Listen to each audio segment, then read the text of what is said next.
凌晨2点，今天我睡得正熟的时候，突然我感觉到有人往我脖子处吹气，我一下子被惊醒了。房间内很安静，床头的香薰加湿器发出微弱的黄色光芒。天猫精灵，开灯！房间内顿时变得明亮了起来，一切都非常的正常，并没有什么奇怪的地方。但这已经是连续2天，我感觉到有人朝我吹气了。我很肯定那不是风，因为我有一个习惯，睡觉前会关好所有窗户，拉上窗帘，而且那气流的感觉温温热热的，很像是人趴在我床边朝我吹气的感觉。我并没有往鬼神这方面去想，只因我是个标准的无神论者，我宁愿把这个推断为我的幻觉。突然，我的眼睛余光瞥见了窗帘处，顿时浑身鸡皮疙瘩都起来了。本来我拉得严严实实的窗帘，此时竟然被拉开了。阳台上的小摇椅被风吹得摇摇晃晃的，上面放了一束黑色的玫瑰花。我的每一个毛孔都在往外冒着寒气，我分明记得摇椅上根本没有任何东西。我鼓起勇气打开阳台门，走了出去。冬夜寒冷的风吹得我浑身一凉。我拿起那一束玫瑰花，花中间插着一张黑色的卡片，上面用红色的墨水笔写了一句话：献给我亲爱的妍妍。黑色的玫瑰花有一个寓意，魔鬼的低语。我的心脏跳得飞快，我像是捧着一个烫手的山芋一般，将玫瑰花扔进了垃圾桶。冷静下来之后，我给小区的保安打了一个电话，让他帮忙查看一下走廊的监控，我要确定是不是有人进来了。保安很快告诉我，并没有人出现在我的家门口。难道那人是从阳台进来的？但我家住在30层，从阳台进来的可能性基本为0。我要求保安上来一趟，保安很快就上来了。他礼貌地朝我问好之后，跟我一起检查了一遍家里，没有人，所有可以藏人的地方都检查了。保安离开之后，我是无论如何都睡不着了。我准备去我工作的医院度过一夜，明早就让人在家里装上监控。突然，我听到了厕所里头传来滴水的声音，滴答滴答。我皱着眉头走进厕所，水龙头没有关严实，不断的有水珠从水龙头上滴落。我有严重的强迫症，按理来说不会犯这样的错误。我刚关上水龙头，突然浑身僵硬地站在那里。浴室的扶手上悬挂着一条我从未见过的男士深蓝色浴巾，我颤抖着伸手一摸，还是湿润的，这显然像是刚刚还有人在这里洗过澡的样子。我呼吸急促起来。这个时候，一抹黑色吸引了我的注意力，洗手池柜门的缝隙里卡着一朵黑色的玫瑰，旁边依旧有一张卡片，上面用血红色的墨水写着和妍妍用了情侣浴巾，很开心。我恐惧地喘着气，立刻拿起手机就冲出了门。我随便找了一个宾馆住了下来，很快就昏昏沉沉地睡了过去。但我还没睡多久，就被前台的电话吵醒了。您好，您的外卖到了。前台的小姑娘说话温温柔柔的。什么外卖？我迷迷糊糊地说道。一束很漂亮的黑色玫瑰花。前台的小姑娘不断地催促我赶紧下来拿花。犹豫再三之后，我还是选择下来了。前台果然放着一束漂亮的黑色玫瑰花。小姑娘非常羡慕地看着我，说这个玫瑰花应该不便宜，男朋友对我真好之类的话。但我心里愈发的恐惧，因为我根本没有男朋友。我捧着玫瑰花走到了垃圾桶旁，直接扔到了垃圾桶里头。一张卡片缓缓地滑落出来，我捡起来一看，我亲爱的，你穿着黑色毛衣的样子真美，你的脖子好像天鹅一般漂亮，真想切下来收藏。我颤抖着捂住嘴巴，将卡片扔进了垃圾桶。之后，我快步走向前台。我想问一下，送这束花过来的人，你见着了吗？见到了，美团闪送骑手。小姑娘疑惑地看着我，我心里很失望。那个人分明就是躲在了附近，他甚至一路跟着我来到了酒店。我要退房，我对前台小姑娘说道。小姑娘惊讶地看着我，但她没有过多询问，还是给我办理了退房手续。我匆忙拿了行李，冲出了酒店。晚上10点的大街上还是人来人往，这里是京市最热闹的地段。我神经质的左右张望着，确定没人看着我之后，立刻拦了一辆出租车。司机戴着鸭舌帽和口罩，只露出一段苍白的下巴。去哪里？他的声音非常年轻。北路酒店，我轻喘着气说道。15分钟后，我到了酒店，办理了入住手续。我躺在空荡荡的酒店房间，心情一直十分不安。犹豫再三后，我打电话给了医院一直追求我的下属，一个今年刚大学毕业的年轻男生。我没有过多说什么，但男生表示自己立刻就过来，这让我安心了不少。当我正准备休息一会儿的时候，我听到了门外响起了敲门声。谁？我紧张地喊了一声。门外静悄悄的，什么声音都没有。突然，一张卡片从门缝下塞了进来，我的身体因为恐惧而发抖，死死地看着那张卡片，半天都不敢去捡。10分钟后，我才下床捡起了那张卡片。亲爱的，你饿了吧？我给你做了一份你最爱吃的猪脏粉。我的手不住地颤抖，卡片掉在了地上。他到底是怎么找到我的？我趴在门上，小心地听着门口的动静。确定门外没人之后，我打开了门。地上果然放着一份包装精致的外卖。思虑再三之后，我还是拿了进来。打开包装盒，一股浓郁的香气扑鼻而来。包装盒上还写着一句话：你猜猜人的心脏和猪的心脏有什么差别？我亲爱的。一瞬间，我跪在了地上，吐得撕心裂肺。吐完之后，我擦了擦嘴角，看着镜子内狼狈的自己，我下定了决心，我不能就这样坐以待毙。我要抓出这个一直跟踪我的人。既然他能给我送外卖，就一定会出现在酒店的监控内。这个猪脏粉是证据，所以我不能扔掉。我忍着恶心，将猪脏粉的袋子整理好，放在了地上。紧接着，我便下楼，找到了酒店的前台，说明了自己的意图。酒店前台很配合地带我来到了保安室，保安给我调出了当时的监控。当看到监控里的那个男人的时候，我瞳孔剧烈收缩了一下。跟踪我的人竟然就是刚刚出租车的司机，那一模一样的黑色大衣以及鸭舌帽。我用力地咬住下嘴唇，疼痛能让我冷静下来。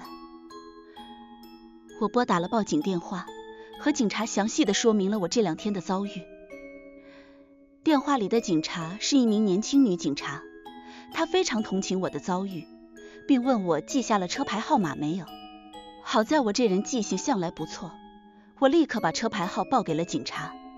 警察告诉我，保护好自己的安全，不要随便开门，等查到结果之后就会告诉我。挂断电话后，我心里依旧十分不安。就在这个时候，门外响起了敲门声。我趴在猫眼上往外看，看到了一张熟悉清秀的脸，是我医院里刚来的实习生顾北怀。顾北怀其实性格、能力以及模样都非常符合我的择偶标准，只是年龄比我小个4岁。我这人不太能接受姐弟恋，所以一直迟迟没有答应顾北怀的追求。但是此刻看见顾北怀，我心里踏实了不少。我打开门，让顾北怀进来。顾北怀似乎被我憔悴的脸色吓了一跳。妍妍姐，你的脸色怎么这么难看？人真的是一种很奇怪的生物，明明刚刚我还十分坚强，可现在我的眼泪却忍不住的往下掉。顾北怀手足无措的看着我，他轻轻拍打我的后背。妍妍姐，有我在呢。我冷静下来之后，才缓缓的把发生的事情告诉了顾北怀。顾北怀显然很气愤。妍妍姐，要是被我看见那个男的，我马上揍他一顿。你放心好了，有我在。我悄悄打量了一眼顾北怀的身体，挽起的袖子处露出的胳膊格外结实有力。妍妍姐，我看你已经很累了，你快点睡吧，我就在沙发上坐着。我说了一声谢谢，我的确需要好好休息一下。本以为有顾北怀在我会睡不着，但没想到我一沾床不久就睡着了。睡了不知道多久，我是被手机震动的声音吵醒的。我睡眼惺忪的接起电话，是之前那个女警察，她告诉我已经查到出租车的司机的信息了。我的睡意顿时全无，只是女警察接下来的话却让我的心跳迅速加快起来。这位出租车司机已经死了，就在2个小时之前，这个出租车司机被人活活勒死，丢弃在了一个荒地上。他身上的衣服被人扒光，车也被人开走。跟踪我的那个人换上了司机的衣服，开走了他的车。女警察的语气非常凝重。白小姐，根据我们调查酒店附近的监控显示，这个嫌疑人并没有离开酒店。我们已经派警察过去了，我们会包围酒店，10分钟后我们便到。虽然一想到这个变态还在酒店内，我有些不安，但一想到警察在10分钟后就会到，我便安心了。我下定决心不出去，不管谁来也不会开门。我把警察的话告诉了顾北怀。顾北怀，你就安心吧，妍妍姐，我可是练过拳击的，要是看见那个变态，我揍得他求饶叫妈妈。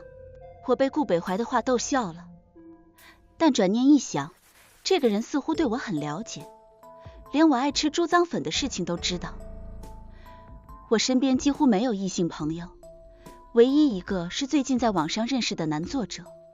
我工作之余非常喜欢看灵异小说，正巧这个作者写了一篇不错的灵异文，我留下了一个写得不错的评论，结果他很快就私信我，我们便开始聊起天来。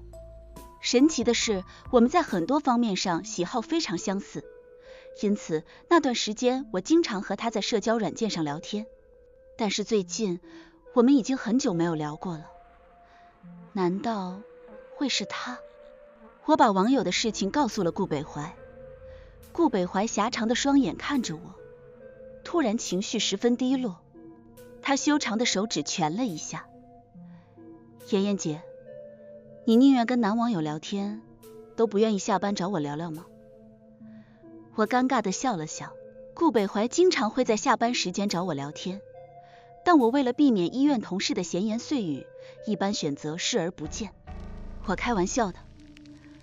顾北怀弯了弯好看的双眼，他告诉我不要害怕，他今晚会一直在。我去上了个厕所，期间还是选择了给男网友发送了一个信息。没想到男网友很快就回复了，喜欢我送你的玫瑰吗，妍妍？没想到真的是他，恐惧顿时蔓延至我的心脏处，我害怕的瑟瑟发抖。我从未告诉过他我的真实姓名，他却能准确地说出我的名字。一个令人可怕的念头在我心底浮现，他很可能就是我身边认识的人。你到底是谁？我输入这行话的时候，手指都在颤抖，手机那头却迟迟没有回复。咚咚，厕所外传来了敲门声。妍妍姐，你没事吧？你已经在里面待了很久了。顾北怀担忧地问道。我没事，我深吸一口气，站了起来。突然，我的心里一闪而过一个恐怖的想法，跟踪我的人会不会是顾北怀？但这个想法只是出现一瞬间，就被我压了下来。顾北怀在医院里是标准的阳光青年，按理来说我不应该怀疑顾北怀，但我心中还是埋下了一颗怀疑的种子。我将那人的社交软件账号发送给了女警察。出来之后，我把这件事情告诉了顾北怀，顺便试探一下顾北怀的反应。顾北怀的反应很愤怒，他捏紧了拳头。这个王八蛋就是一个变态。妍妍姐，我怀疑他很可能是医院里的人，你有没有怀疑的对象？顾北怀说道。他的反应没有丝毫漏洞，我暂时打消了对他的怀疑。但我思来想去，还是没有想到可疑的对象。我有些睡不着，你去休息一会儿吧，有什么事我会喊你的。我见顾北怀的眼睛下面浮现着淡淡的青色，便提议让他去休息一会儿。顾北怀也没有逞强，点了点头，靠在沙发上闭上了眼睛。北怀，我轻轻喊了一声。顾北怀没有任何反应，发出均匀的呼吸声。他的手机就毫无防备地放在了桌子上。我紧张地拿起他的手机，上面有解锁密码。我试了几个，都不对。很快手机就要被锁住了。无奈之下，我设了我自己的生日，解锁成功。我的心跳得飞快，舔了舔嘴唇，打开了社交软件。当我看到上面陌生的名字时，松了一口气。顾北怀不是那个男网友。突然，我看到顾北怀的口袋里似乎有什么东西在闪。我仔细一看，竟然是一部手机。正常人有2部手机，其实并不是一个很奇怪的事情。但是我此刻迫不及待地想要去验证一件事。我用手轻轻地拿出了顾北怀口袋里的手机。顾北怀依旧没有醒来，这部手机并没有设置密码。当我打开社交软件账号，看到那个熟悉的账号名后，全身血液都冷了下来。顾北怀竟然就是那个男网友。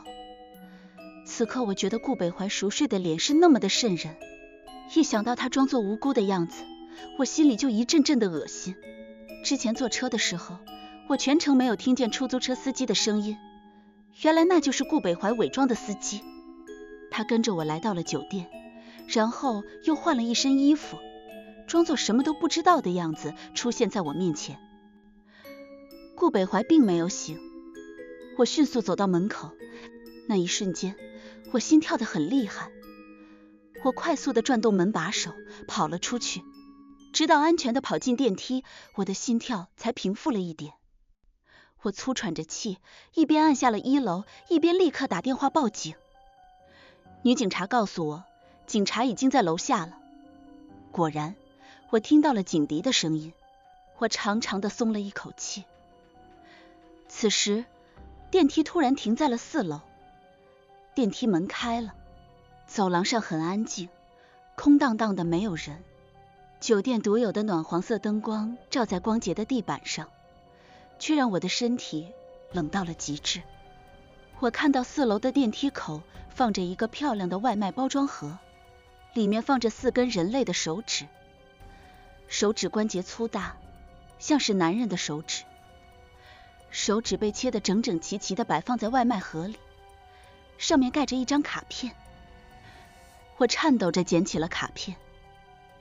亲爱的妍妍，喜欢这份礼物吗？他是一个出租车司机，我观察了他很久。他每天早上6点出来开出租，晚上2点钟才会回家，为的就是给他怀孕的妻子和即将诞生的孩子足够的生活费。这样一个人，他的手是至关重要的，手便是他赖以生存的器官，所以我选择剥夺掉他最重要的东西，来献给妍妍。我的妍妍值得最好的，不过我不是顾北怀那个废物。妍妍认错人，我会很不高兴的。我拿着卡片的手不断地在颤抖。难道顾北怀并不是这个跟踪我的人？我拼命按着电梯关门的按钮，突然一只手猛地伸了进来。一个身穿黑色衣服的男人走了进来。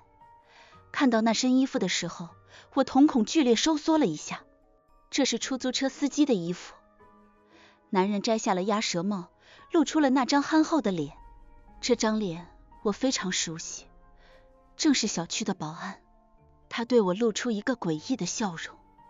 我刚要尖叫，脖子处传来了一阵剧痛，紧接着我眼前一黑，便什么也不知道了。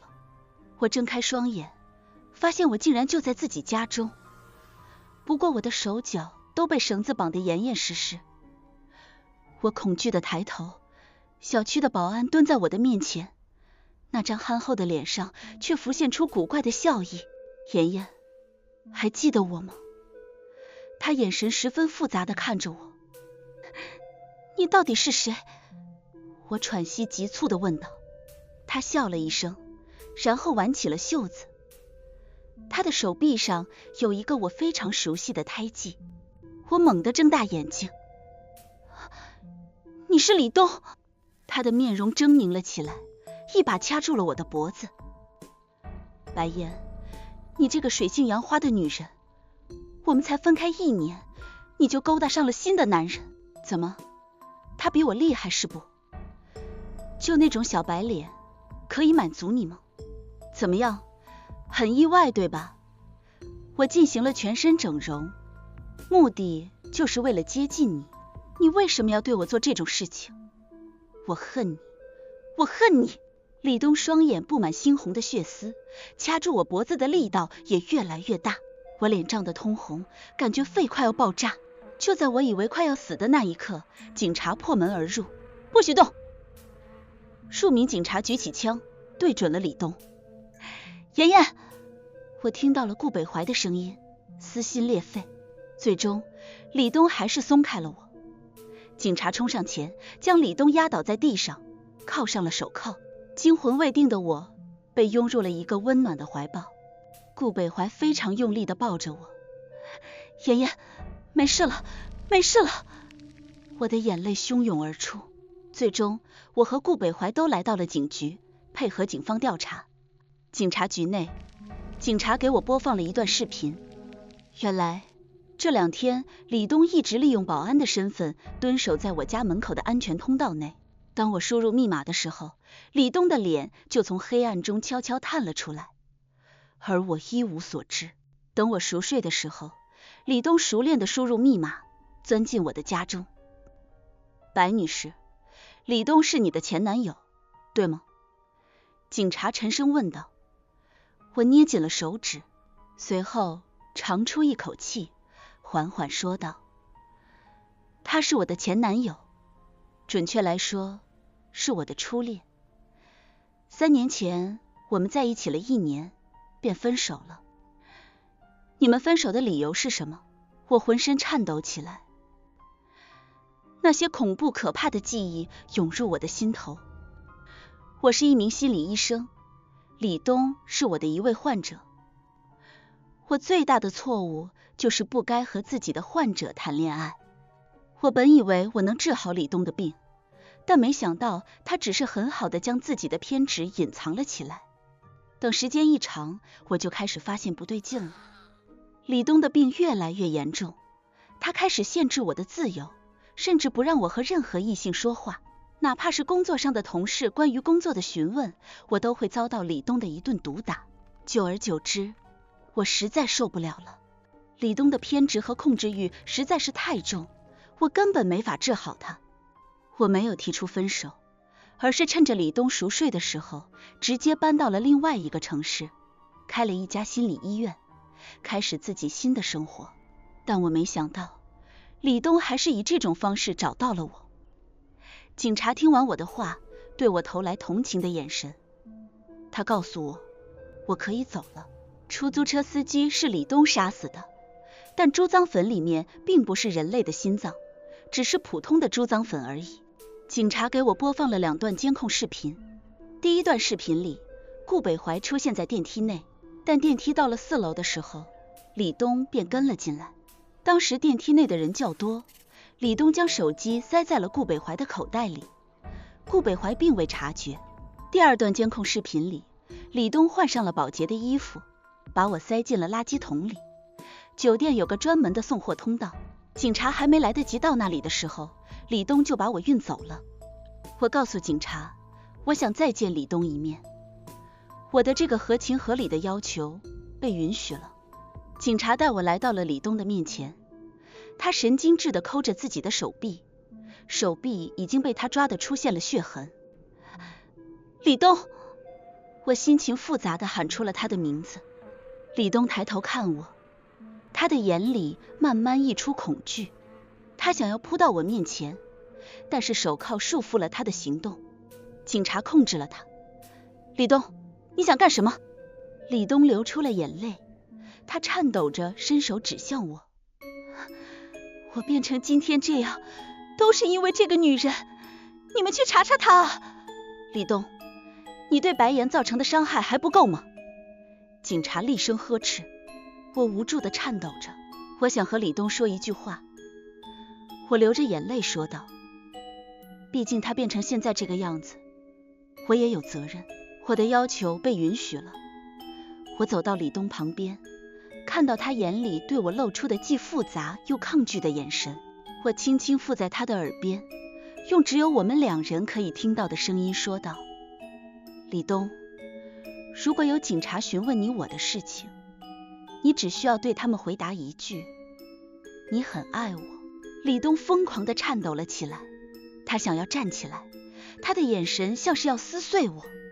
顾北怀走了过来，揽住了我的肩膀。妍妍不怕。李东撕心裂肺地吼道，顾北怀，离开这个女人，否则你会变得跟我一个下场。顾北怀冷漠地看了他一眼，我不会，我永远不会，我不会像你这么变态，试图用控制来束缚自己心爱的女人。顾北怀带着我离开了，他送我来到家中。妍妍姐，那我回去了。顾北怀第一次来到我家，显然有些紧张。我没有说话。顾北怀正准备离开的时候，我拉住了他的手。我抬头看着他，目光悬然欲泣。北怀，我害怕，能留下来陪我吗？我能看出顾北怀相当惊喜，他点了点头，目光温柔至极。妍妍，我会一直在。我带着顾北怀参观我的家。老实说，经过这一晚，我开始尝试接受顾北怀了。他虽然年纪小，但远比我想象的要勇敢很多。我们来到了书房，顾北怀看着书架上的书，突然问道，妍妍，你对催眠很感兴趣？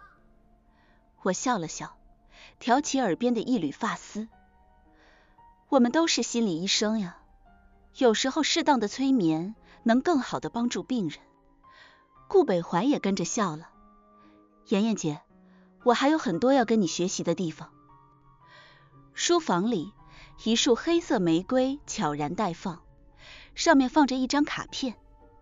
我亲爱的妍妍，这是我自己献给自己的玫瑰。